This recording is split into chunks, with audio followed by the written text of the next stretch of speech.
What if everything they ever told you about being a good person, playing fair, being honest, turning the other cheek, was actually a sophisticated lie, a set of rules designed to keep you weak, predictable, and incredibly easy to control? Forget what you've been told about virtue. What if the most powerful, most successful, and most feared leaders in history all secretly followed one brutal, unspoken rule, a dark secret taken directly from the pages of Machiavelli's The Prince? It is far better to appear good than to actually be good. This isn't about your feelings. This is about power. Today, we are burning the conventional rulebook they handed you and unlocking the forbidden Machiavellian art of using virtue as a weapon, morality as a mask, and your enemy's own principles as the very chains you will use to bind them. This is a masterclass in ruthless, effective strategy. You were taught to be good, to play fair, to do the right thing, even when it hurts you. But what if I told you that is precisely why you are losing? The great and often feared strategist, Niccolo Machiavelli, didn't see morals as inherent virtues to be blindly followed.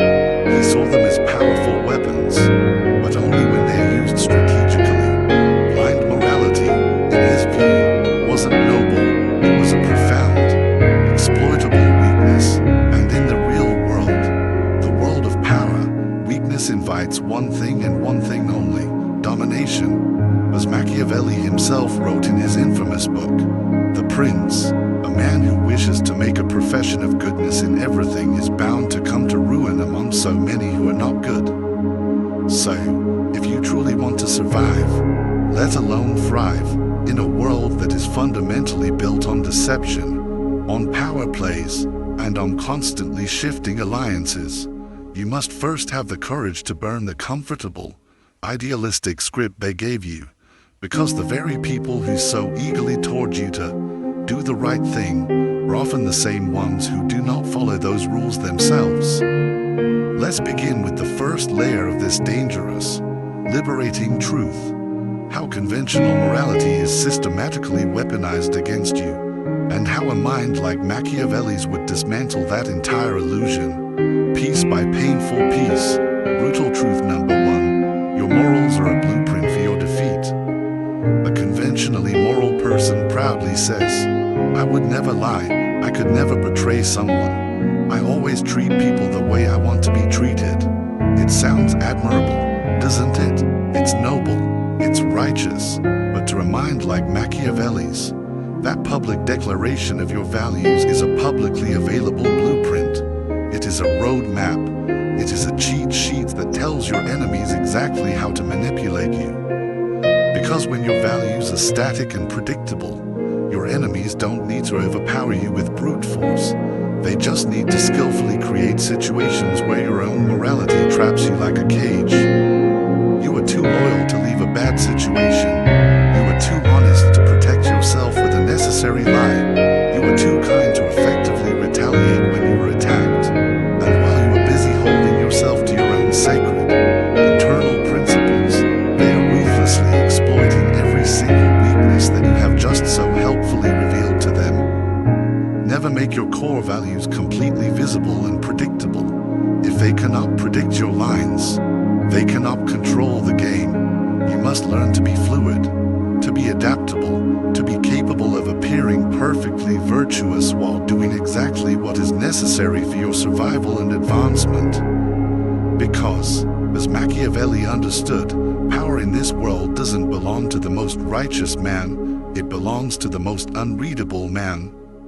Morality, without the power to back it up, simply turns you into easy prey. You've seen this play out your entire life. The honest man gets fired for speaking the truth. The loyal woman gets abandoned for her unwavering devotion. The generous friend gets completely exploited by the takers around him. Morality, in theory, is a beautiful concept, but in practice, in the unforgiving arena of power dynamics, it is often a liability, unless you already hold the power necessary to enforce it. Machiavelli would say it is better to appear moral than to actually be moral at all times. Why? Because because the appearance of morality keeps the trust of the common people, while the absence of a rigid, internal adherence to it keeps you free and able to act when necessary. If you must choose between being seen as cruel by your enemies or being destroyed by your own kindness, you must choose cruelty without a moment's hesitation, not because you enjoy it, but because it is the strategic, rational choice. Power first, principles second. Otherwise, your own noble principles will be skillfully used as the very weapons that destroy your power. Have you ever tried to reason with a truly toxic person, naively thinking they'd understand your perspective if you were just kind and patient enough? That is morality without leverage. That is feeding wolves your own hands and hoping they will somehow, magically, become lambs. Brutal truth number 2. Conventional morality is a tool of control. The morals you were raised with, for the most part, weren't designed to make you stronger. They were designed to make you more obedient, more manageable. Turn the other cheek. Don't judge. Forgive and forget. Don't seek revenge. These are not, as you have been told, universal virtues. They are often behavioral shackles, designed by the powerful to keep the masses docile and compliant. Machiavelli understood this perfectly. That's why his book, The Prince, was not written for the peasants. It was written for the rulers. He didn't advise leaders to be truly kind and forgiving. He advised them to master the illusion of kindness, to use it as a tool. A prince, he said, must be a fox to recognize the traps, and a lion to frighten the wolves. This means you must learn to recognize when moral language is being used to shame you or to disarm you. You must learn to disengage from feelings of guilt when that guilt is being intentionally weaponized against you. You must learn to see virtue signaling for what it so often is, a clever disguise for manipulation. If someone insists that you behave ethically, you must pause and ask yourself a cold, calculating question: is this conversation truly about right and wrong, or is it about keeping me small, predictable, and controllable? In most cases, the answer to that question will tell you everything you need to know. Your own morality becomes their greatest strategy. A skilled manipulator doesn't directly fight against your morality. They skillfully redirect it. They will appeal to your deep sense of compassion to make you escape your own accountability. They will appeal to your powerful sense of loyalty to keep you locked in a losing cause that only benefits them. They will appeal to your virtue of honesty to extract damaging, private truths from you. They will appeal to your capacity for forgiveness, just so they can stay close enough to betray you again. And you will think you're being a good person. You will think you're rising above the conflict, but in reality, you are walking with a smile on your face, directly into a trap they have designed, using your own predictable values as the bait. Machiavelli would call this being ruled by the ghost of your own reputation. So, you must turn every one of your values into a conscious, strategic choice, not a blind, reflexive habit. Your compassion should be offered only when there is no significant cost to you. Your loyalty must be given only to those who would bleed for you in return. And your forgiveness must be reserved only for those who demonstrate true, profound remorse, not for those who simply want to reset the game so they can play you again. Never hand out your virtue for free. Let them earn it. Brutal truth number 3. The Machiavellian art of the mask. Machiavelli didn't despise morals. He simply understood that they are luxury items, meant for those who already hold power, not for those who are still desperately trying to claim it. If you consistently lead with raw honesty, unwavering loyalty, or unconditional kindness in a world that so often thrives on dominance and deception, you will be broken, and then you will be forgotten. Because the truth is brutal, the world respects power, not virtue. Virtue only becomes valuable after you have secured your own position of control. Before that, it's just a weakness, waiting to be punished.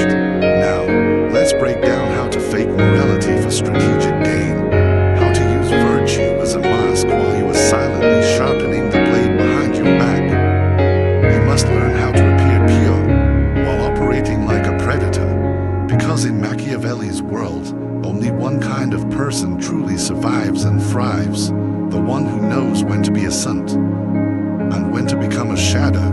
You've now seen what conventional morality really is in the world of power: a costume, not a crown, a trick to pacify the masses, not a code to actually lead by.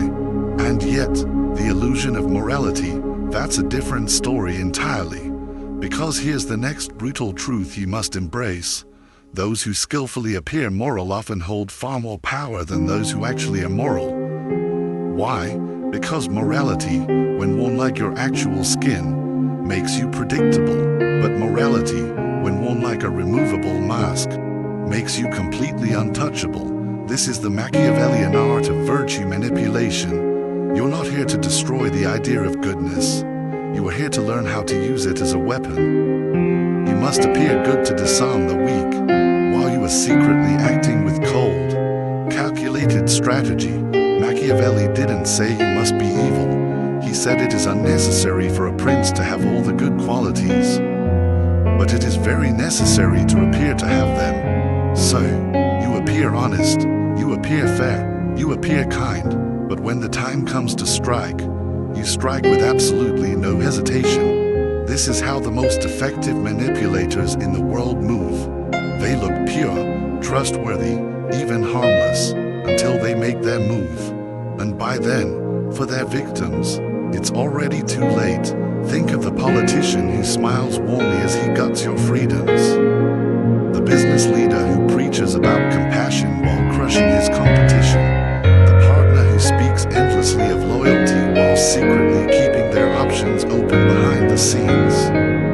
They win, not because they are moral, they win because they seem like it. You must learn to let others project their own noble values onto you. Give them nothing real of your own core, only a polished reflection of what they desperately want to believe. And while they are trusting you blindly, you will already be rewriting the terms of the entire relationship in your favor. Morality, in the public square, is theater, and you must become the lead actor. In most situations, people don't actually care if you're truly a good person. They only care if you look like a good person. We live in a world of optics, of headlines, of first impressions, of emotional cues. That's why Machiavelli's greatest advice on this topic is this: everyone sees what you appear to be, few experience what you really are. So, if morality is a performance, you must learn to play your role flawlessly, show public outrage when someone else lies, even if you yourself lie better and more effectively, praise the idea of fairness publicly, while you are tipping the scales in your favor privately, comfort someone in their pain, while you are gathering valuable intelligence from their moment of weakness. This isn't hypocrisy, this is survival theater. And as Machiavelli would argue, if you don't play the role, someone else will, and they will almost certainly win because of it. You must learn to control your face before you can ever hope to control your fate. Every raised eyebrow in concern, every solemn pause, every soft, I understand, it's not empathy, it is influence. With emotion as the delivery system, you must learn to use virtue as your perfect camouflage while you are moving silently through enemy territory. Do you know why so many ruthless people eventually get exposed? Because they stop pretending, they get lazy, they forget that the entire game is about perception, not objective reality. The absolute best way to carry out a brutal agenda is to make everyone believe you are utterly incapable of it. Machiavelli saw this in the way the most successful princes operated. The ones who stayed in power for decades weren't the loudest or the most aggressive. They were the most careful with their public masks. They would build hospitals while they were launching invasions. They would praise unity while they were secretly splitting their enemies behind the scenes. They wore the white robes of the pure while they were holding blood-stained swords. In modern terms, you might donate publicly to a charity to cover up your private ambition. You might admit to a small, relatable flaw to distract from your real, significant vice. You might publicly defend the weak, but only to gain the crowd's blind, unwavering loyalty. You must give your enemies absolutely nothing to attack, because you have skillfully dressed your poison in honey. Let them feel safe in your presence. Let them feel righteous in your company. And then, you will pass among them, completely undetected. The moral high ground is the perfect sniper's nest, while others are using morality to try and guilt trip and disarm you. You can learn to use it to control the entire narrative. You can accuse others of violating moral codes that you don't personally care about in the slightest. You can position yourself as the one who was just trying to do the right thing. Even when your actions were purely, coldly strategic, you can frame your opponent's logical moves as unethical, not just ineffective. People, you must remember, care far more about what feels wrong than what works poorly. Machiavelli knew that the court of public opinion doesn't care about objective truth. It cares about emotional optics. And there is no stronger form of emotional optics than appearing to be morally superior, especially when you have already secured your desired outcome behind the scenes. Let others waste their energy fighting over who's right. You will take control by becoming the one who seemed to have the most noble principles. Even if you never actually follow them yourself, they may even crown you a hero without ever seeing the hidden blade in your hand. You've now stepped beyond the childish constraints of guilt. You've stepped beyond the needy desire to actually be good. You've stepped into the powerful mindset of someone who uses the idea of goodness. And you learn to use the illusion of goodness not to feel safe yourself, but to make your enemies feel safe right before you make your move. This is the foundation of Machiavellian power, controlling the narrative by wearing the right mask. But wearing the mask is only the beginning. And here's the darkest truth that Machiavelli would whisper to you about the actions of all-powerful people, especially of princes. In the end, it is the outcome that justifies the means, not their approval, not your perceived virtue. The end. So, while others inevitably ruin themselves by desperately trying to keep their hands clean in a dirty world, you learn to wear gloves, you smile, and you walk out of every room holding exactly what you came for. Now, let's explore what to do when someone tries to morally shame you, how to flip their guilt into your dominance, how to dismantle their self-righteous attacks, and how to become psychologically untouchable through a cold, ethical flexibility, because you don't need to destroy the idea of morality. You just need to learn how to wear it like a crown, and how to take it off the moment the crown no longer serves you. Once you stop being ruled by conventional morals, the world doesn't just go quiet, it often retaliates. People will question your integrity. They will try to guilt trip you. They will try to shame you back into obedience. They'll act like they're protecting the truth. But Machiavelli saw right through this act. As he said, men judge more by the eye than by the hand. Everyone sees what you appear to be. Few feel what you are. They want you trapped in the game of appearances. What you need is immunity, a psychological shield so thick that their pathetic attempts at shaming you cannot possibly reach your core. This brings us to truth number 4. Defeat the moralist by reframing the battle. When they try to shame you, you must shift the frame. The moral mob, the self-righteous, will say, "How could you do that? That's not right. People like you are the problem." And here's what most people do. They explain, they justify, they soften their stance, they defend, and that is precisely where they lose. A mind like Machiavelli's would never defend itself on moral grounds laid out by an enemy. He would reframe the entire conversation. You do not argue with him about whether your action was right or wrong. You powerfully redefine what right even means in the context of power and results. You might say, with a calm indifference, "I did what was necessary." Or, "You're talking about ideals, I'm talking about results." Or the most devastating of all, "That's your morality. Mine doesn't bend to your guilt." The goal is never never to prove that you are a good person. The goal is to show them that their childish definition of good is completely and utterly irrelevant in your world. Let them argue over virtue. You will be the one who decides the outcomes. There is no one more predictable, and therefore more dangerous to themselves, than a person who believes they are morally superior. You cannot out-reason them. You cannot debate them into silence. They aren't arguing to learn. They are arguing to win the moral spotlight, to perform their own virtue for the crowd. So, what does a strategist advise? You don't fight them, you freeze them. You let them rant, you let them accuse. Then, you calmly say something that makes them look like a hysterical zealot.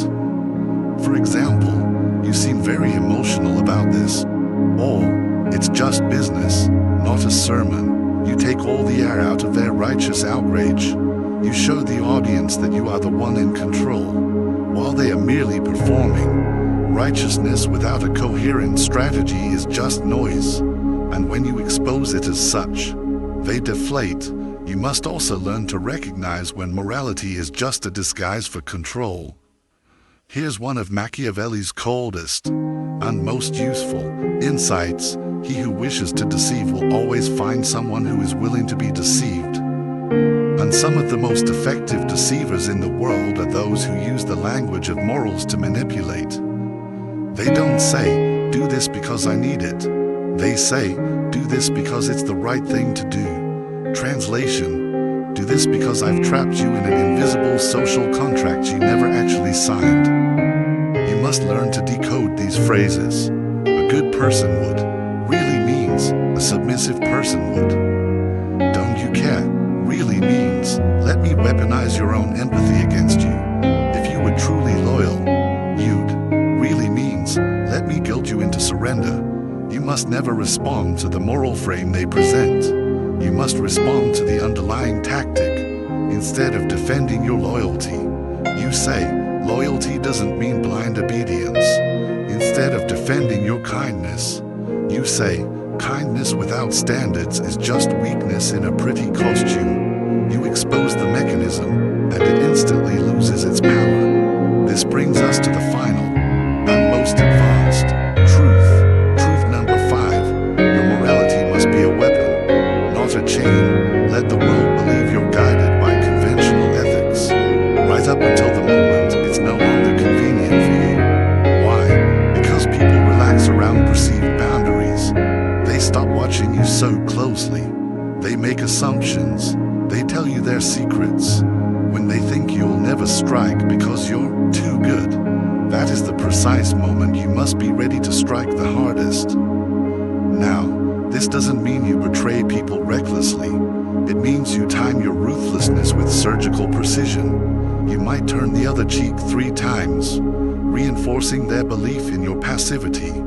And then, on the 4th instance, you make a move they never, ever saw coming. You stay quiet during the chaos, and then you take all the credit when the dust settles.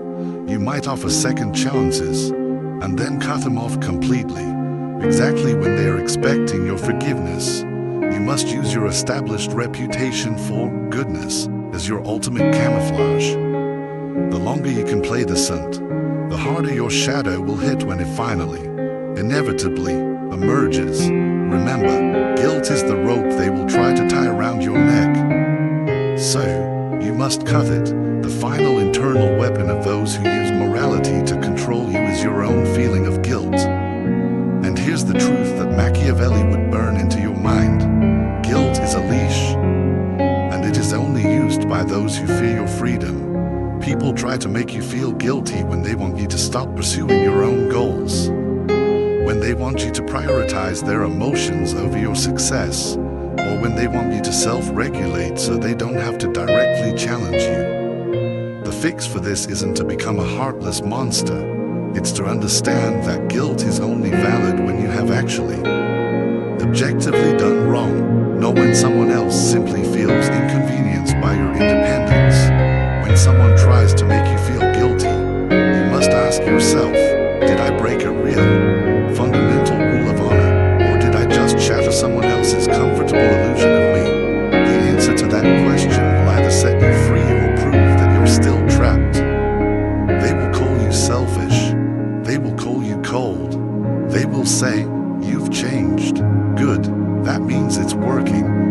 morality is a tool.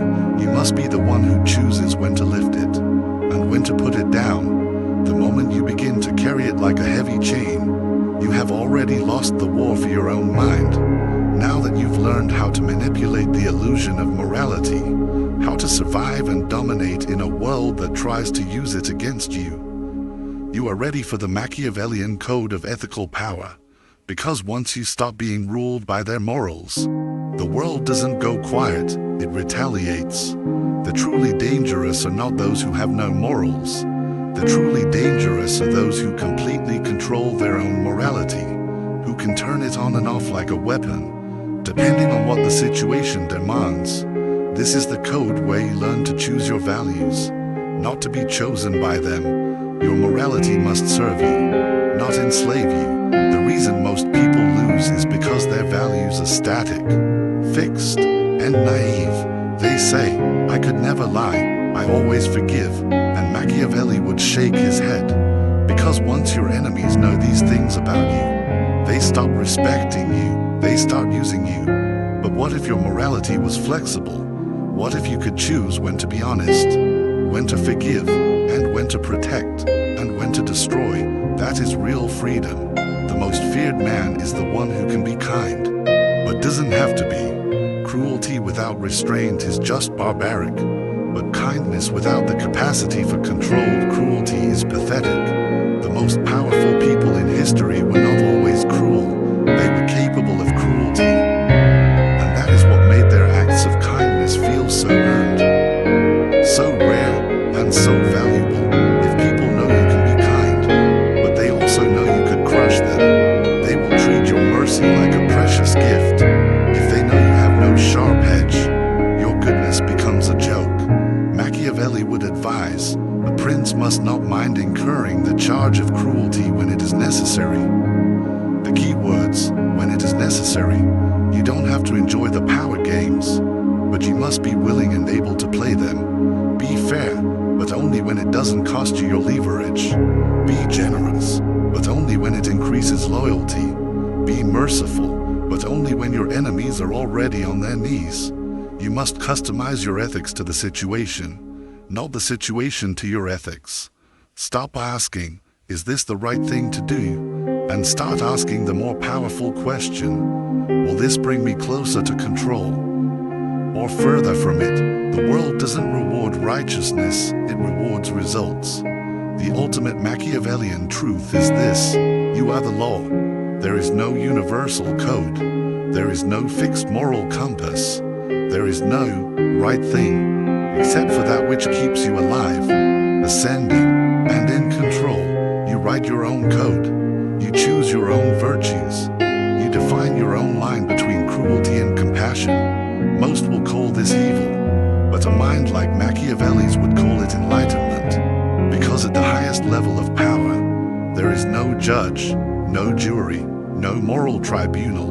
There is only this: did you win? Did you last? And did you leave behind a sense of fear, respect, and influence so potent that it outlives your own body? If the answer is yes, then your morality worked, because in the end, history does not remember the righteous, it remembers the ruthless who played the righteous better than anyone else.